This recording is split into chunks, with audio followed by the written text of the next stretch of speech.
जी सलीम जी, आपने जिस ओर इशारा किया है उस ओर पूरे देश की आंखें टिकी हुई हैं और पूरे देश में एक भय और दहशत का माहौल बना हुआ है।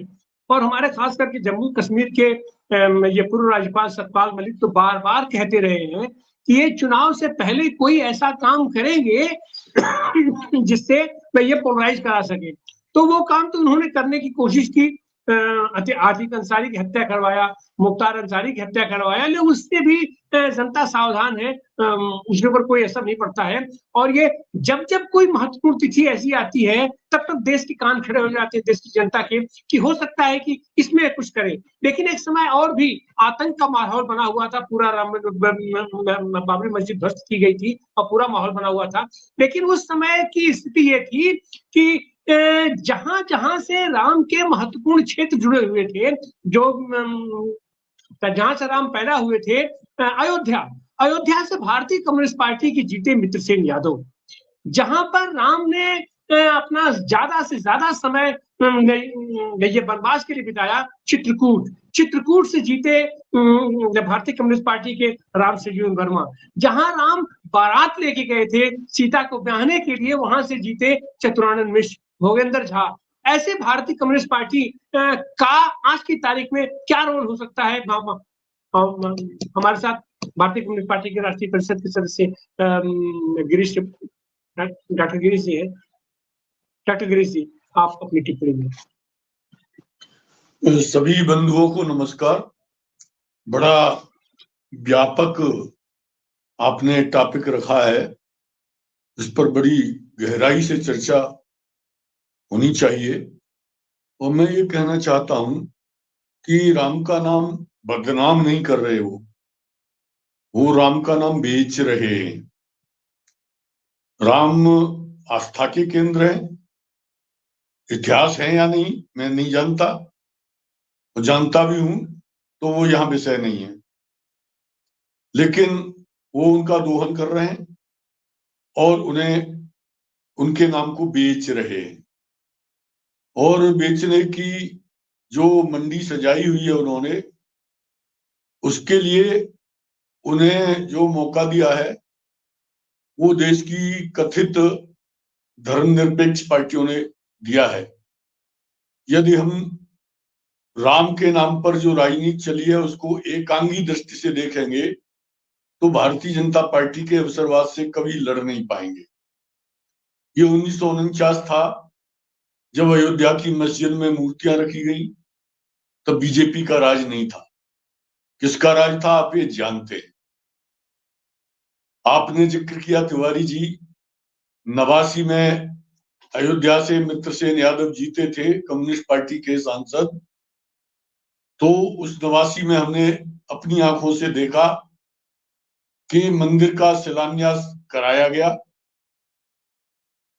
राजीव गांधी प्रधानमंत्री थे, बूटा सिंह गृह मंत्री थे। भारतीय जनता पार्टी उस वक्त भी सत्ता में नहीं थी। भारतीय कम्युनिस्ट पार्टी ने कांग्रेस के इस अवसरवाद का मुकाबला किया और 7 नवंबर को जब सांप्रदायिक शक्तियों को तुष्ट करने के लिए केंद्र की सरकार, कांग्रेस की सरकार शिलान्यास करा रही थी, भारतीय कम्युनिस्ट पार्टी भागते हुए बड़े पैमाने पर दंगे कराने की साजिश है, भारतीय कम्युनिस्ट पार्टी ने वहां एक बड़ी सौहार्द रैली की थी। और उस सौहार्द रैली का परिणाम था, हमारे आंदोलन का परिणाम था कि वहां हमारे प्रत्याशी हासिल हुई और वो संसद में गए।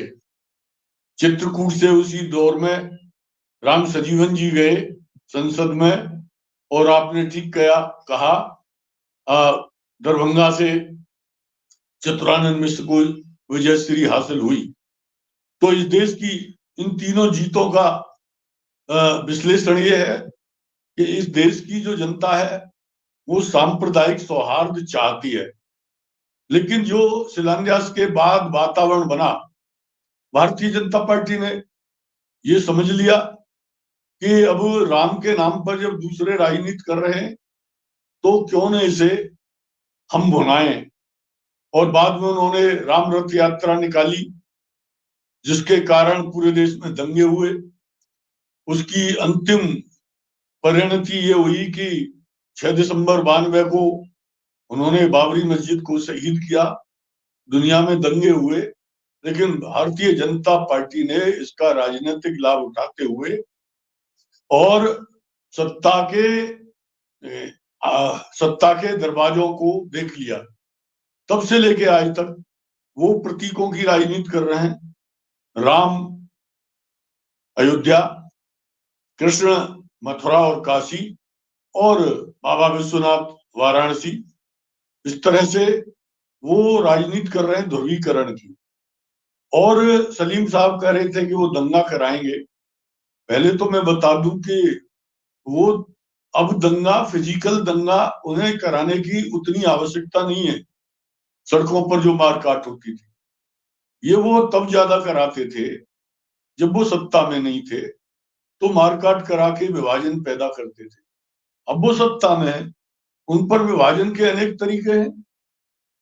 सीए है, अभी लागू किया गया, पहले भी लागू किया गया था। 3 तलाक का मामला है। अभी मैंने देखा उत्तर प्रदेश में बुलडोजर नाथ का जो राज है, उसमें कल ही तो ईद हुई है। अब शहरों के जो ईदगाह हैं छोटे पड़ गए हैं। ईदगाह में सारे मुस्लिम भाई नमाज एक साथ नहीं पढ़ सकते। जाहिर है सड़कों पर मुसल्ला बिछाया करते थे और लोग नमाज पढ़ते थे। लेकिन जब से उत्तर प्रदेश में योगी आदित्यनाथ की सरकार है, सड़कों पर नमाज नहीं पढ़ने दिया जाता, लाठियां चलाई जाती हैं। मुसलमानों के सबसे बड़े और पवित्र त्योहार के दिन ये आस्था, राम में आस्था जताने वाले लोग, मेरी समझ में नहीं आता ये कैसे आस्थावान हैं कि लाठियां चलाते हैं। ईदगाहों पर सौहार्द के नाम पर कैंप लगाते थे राजनीतिक दल, उनको लगने नहीं दिया जाता है। और पहली बार इतिहास बना कल के दिन उत्तर प्रदेश में कई जगह एक ही ईदगाह में 2 बार नमाज अदा की गई। सड़कों पर जनता को नमाज नहीं पढ़ने दिया गया। अगर मैं एक तरफा बात करूंगा तो वो कहेंगे तुष्टीकरण कर रहे हैं। मैं कह रहा हूं परसों से नवदुर्गे लग गए, नवरात्रि शुरू हो गए। क्या हो रहा है भाई नवरात्रि में? बनारस हो या हाथरस, दोनों में रस है। बनारस में भी और हाथरस में भी। हमारे तिवारी जी हाथरस बनारस के हैं, मैं आजकल हाथरस रहता हूँ, यद्यपि मैं हाथरस का नहीं अलीगढ़ का हूँ। मेले निकल रहे हैं, इन मेलों को सड़क पर चलने की पूरी छूट है। भीड़ लग रही है, जाम लग रहे हैं, बिजली के खंभों से तार काटे जा रहे हैं, मोहल्ले के मोहल्ले अंधेरे में है। एक तरफ तो ये हो रहा है, एक तरफ ईदगाह के बाहर अगर 10 लोग भी रह गए हैं तो उनको नमाज नहीं। तो ये मानसिक दंगा है, फिजिकल दंगा नहीं है, लेकिन ये मानसिक दंगा रोज चलता है। मुख्तार की हत्या से चल रहा है, अतीक की हत्या से चल रहा है, मुस्लिम आबादियों को बुलडोजर से उजाड़ करके चल रहा है। हालांकि उनके साथ हिंदू आबादियां भी, लखनऊ के अकबर नगर में उन आबादियों को उजाड़ा गया जिनमें 60% हिंदू रहते थे। अयोध्या में राम मंदिर विस्तार के लिए हिंदू आबादियों को उजाड़ा गया।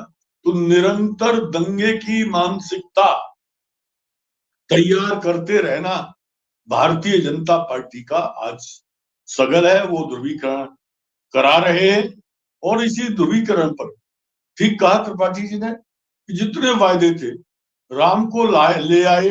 कहां से ले आए भाई? राम तो एक तरफ कहा जाता है कि कण में भगवान है, और राम तो हर क्षेत्र में व्याप्त है भारत में। लेकिन वो कहते हैं हम ले आए। 15 लाख रुपए क्यों नहीं ले आए? काला धन क्यों नहीं ले आए? नौजवानों को रोजगार क्यों नहीं दिया उन्होंने? क्यों किसानों की आमदनी दोगुनी नहीं की? क्यों छात्रों को एक सी शिक्षा नहीं दी?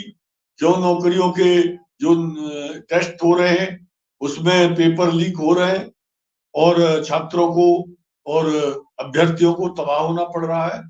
तो मैं ये कहना चाहता हूं कि उन्होंने एक नारा दे दिया। अब वो समझ रहे हैं कि नारा अब की बार 400 पार, उनके गले की हड्डी बन गया है। सलीम साहब ठीक कहे, सर्वे तो आ ही रहे हैं कि राम मंदिर का मुद्दा समाप्त ही हो गया है। जमीनी स्तर पर मैं तो देख रहा हूं, पूरा उत्तर प्रदेश घूम रहा हूं, उत्तर प्रदेश जहां अयोध्या है, जहां मथुरा और काशी है, जमीनी स्तर पर जनता के सवाल उभर करके सामने आ गए। एक दिन था जब ट्रेनों में हम बैठ करके कोई भारतीय जनता पार्टी के खिलाफ बात नहीं कर सकते थे। कोई पीले दुपट्टे वाला आता था, हमारी गर्दन पे हाथ डालने लगता था। लेकिन आज लोग भारतीय जनता पार्टी के खिलाफ ट्रेनों में, बसों में खुलेआम चर्चा कर रहे हैं, वीडियो सुन रहे हैं, और अधिकांश जो वीडियो जा रहे हैं यूट्यूब चैनल्स पर वो भारतीय जनता पार्टी के खिलाफ आ रहे हैं। तो 200 पार नहीं, राम का नाम का दुरुपयोग करने के बाद भी वो 400 पार नहीं। अब की बार मुझे लग रहा है अब उनके दावे के वो हाफ हो जाएंगे। 200 की गिनती छूना उन्हें मुश्किल हो जाएगी। लेकिन राम से ज्यादा भरोसा उनको ईवीएम पर है। तभी कल मोदी जी ने विपक्ष का नाम लेकर के ईवीएम की बात की। मोदी जी ने कहा जब हार हो रही होती है तो विपक्ष को ईवीएम याद आती है। मैं कहता हूं आपके मन में मोदी जी 24 घंटे ईवीएम रहती है, क्योंकि वही आपका एकमात्र सहारा है। तो आज नवरात्रि चल रहे हैं, सौहार्द का पर्व है ये। इसको भारतीय जनता पार्टी की साजिश का भाजन हमें नहीं बनने देना है। हम सब लोग मिलकर के उनके षड्यंत्रों को विफल करेंगे। और मैं चुनाव आयोग से, निर्वाचन आयोग से अपील करूंगा कि नवरात्र के मेलों के अवसर पर भारतीय जनता पार्टी के लोगों ने मेलों में आने वाली जनता का स्वागत करने के लिए तमाम होर्डिंग लगाए हुए हैं। श्री रामी दुपट्टे पहनकर बीजेपी के चुनाव चिन्ह वाले ऐसे होर्डिंग लगाए हुए हैं इलेक्शन कमीशन की आंखों में धूल झोंकने के लिए। तो मैं इलेक्शन कमीशन से कहना चाहूंगा, आचार संहिता का पालन कराएं और धर्म और मेले और आस्था के केंद्रों की आड़ में भारतीय जनता पार्टी को चुनाव के दरमियान ये खेल खेलने की इजाजत नहीं दी जानी चाहिए। और आज राम के नाम को वो जो बेच रहे हैं, बेच नहीं पाएंगे। राम आज जनता ने दूसरे संदर्भों में देख रही है, मंदिर बना है, लोगों को खुशी हुई है, लाखों की भीड़ जा रही है।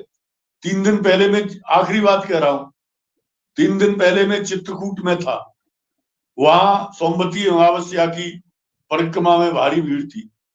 मैं रेलवे स्टेशन पर रात के 11 बजे खड़ा था, पैर रखने की जगह नहीं थी रेलवे स्टेशन पर। मैंने उस धर्मभीरू जनता से जो परिक्रमा करने आई थी कहा, भाई आप लोग परिक्रमा करने आए हैं, लगता है आप तो बीजेपी के वोटर हैं, उनको वोट देंगे। तो सामान्य लोगों ने कहा, अरे साहब धर्म जनता का विषय है, सरकार का विषय नहीं है। लेकिन भारतीय जनता पार्टी की सरकार, प्रधानमंत्री और मुख्यमंत्री, गृह मंत्री और दूसरे मंत्री, वो अब विकास के काम नहीं कर रहे, जो काम सरकार के वो नहीं कर रहे, वो पंडे और पुजारी हो गए हैं। और ये ऐसे लोग हैं जिन्होंने आस्था से खिलवाड़ करते हुए अयोध्या के मंदिर में प्रसाद वितरण का ठेका भी कारपोरेट्स को दे दिया है। तो ये जनता की समझदारी है। वो कहती है कि हम अब इस चंगुल में नहीं फंसने वाले हैं, इस बार इनको सबक सिखा देंगे। और मैं समझता हूं कि राम के नाम को बदनाम करने का या बेचने का जो सिलसिला है वो कामयाब नहीं होगा और भारतीय जनता पार्टी बुरी तरह से परास्त होगी। धन्यवाद। बहुत बहुत धन्यवाद वीरेश जी।